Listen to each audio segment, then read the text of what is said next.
Her mother poured the wine like it was any other Sunday. Practiced, graceful, detached. Sunlight spilled lazily through the bay window, glinting off her gold rings as she wore that tight, polished smile, the kind that always held more judgment than warmth. My wife laughed too hard at something her sister said, that shrill edge of performative delight coating every note. I chewed slowly, watching it all like I was behind glass, present, but no longer part of it. Then he walked in. Jake. Her ex. Tall, smug, wearing familiarity like armor, as if he belonged. He went to her mother first, hugged her longer than decency called for, then her sister, then her, and she let him. Kissed him on the cheek like he was some fond memory she forgot, or didn't bother, to bury. Before I could blink, he was seated beside her, casual and natural, like it had been choreographed, like he'd rehearsed his entrance, and I was the afterthought, the prop in a scene that no longer needed me. I leaned toward her, my voice low and firm. Let's go. She didn't even glance up, didn't lower her fork. Stop embarrassing yourself. He's just my ex, just her ex. That's what she said. That's when I stood. Every head turned. Her mother froze mid-sip, lips parted. Jake smirked like he'd won something. And my wife, she looked annoyed, like I was the disruption, like I didn't belong. So I did the only thing I could do. I looked around the table, smiled, and walked out. She didn't follow. Not that day. Not that night.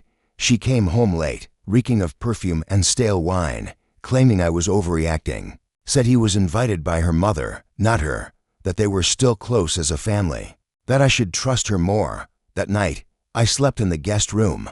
The next night, she didn't come home at all. By the third, I'd stopped checking her location. But it wasn't always like that. We used to stay up in bed until 2 in the morning, laughing into our pillows, whispering dreams like sacred secrets. We built a home together, not just walls and roof, but meaning. Painted rooms with our own hands, picked mismatched furniture from thrift stores with too much sentiment attached. She wore my shirts when she cooked and danced barefoot across our kitchen.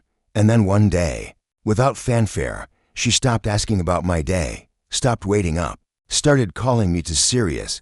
Then came the subtle knives, comparisons, that sliced without needing to draw blood. Jake loved this restaurant. Jake was better with the dog. Jake would have handled that differently. I thought love meant patience. I thought I just needed to hold on tighter. But I was gripping vapor, trying to shape smoke into something solid. I started watching, not from jealousy, but from clarity. I didn't scream. I didn't accuse. I observed. I remembered.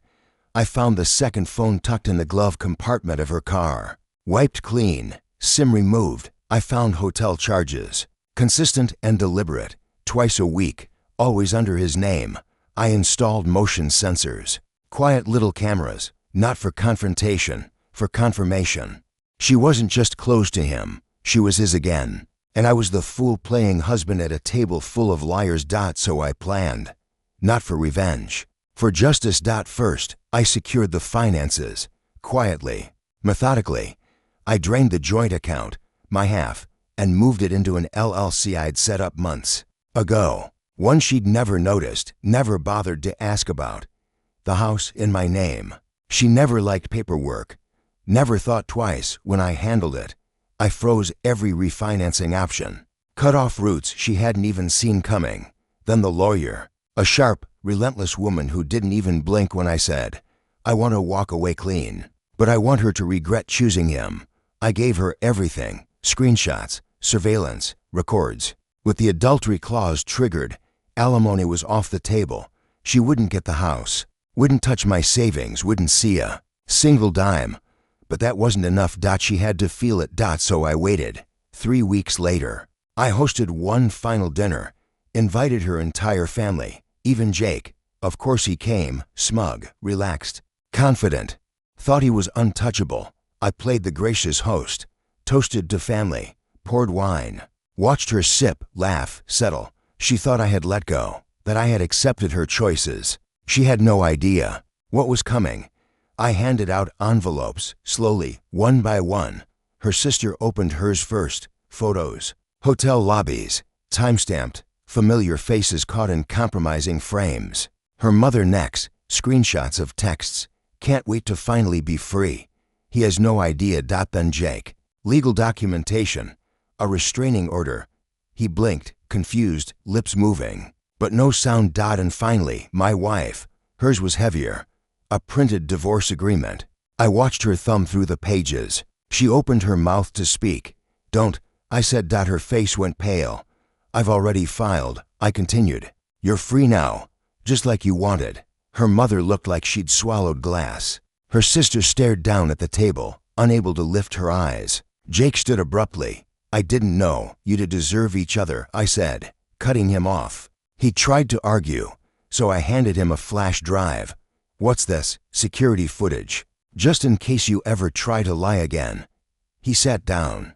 Hard, mouth shut. My wife's hands trembled. No one's going to believe this, she whispered. They don't have to, I said. You know. Then I stood, same as I had weeks earlier. Same smile, same silence, and walked away. Now she lives in a one-bedroom across town. I know because she tried to come back. Found the locks changed, utilities rerouted. She emailed me, long, emotional, said she missed me, said Jake was a mistake, said she hadn't been thinking clearly. I didn't reply.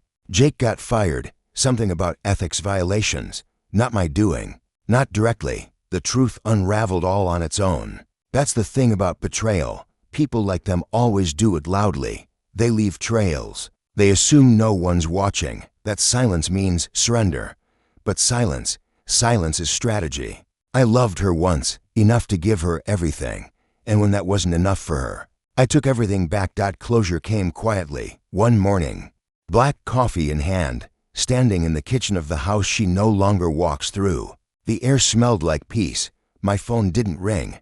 And for the first time in a long time, I smiled and didn't have to fake it. She once said, "Stop embarrassing yourself. He's just my ex." Now she is, and I've never felt more proud.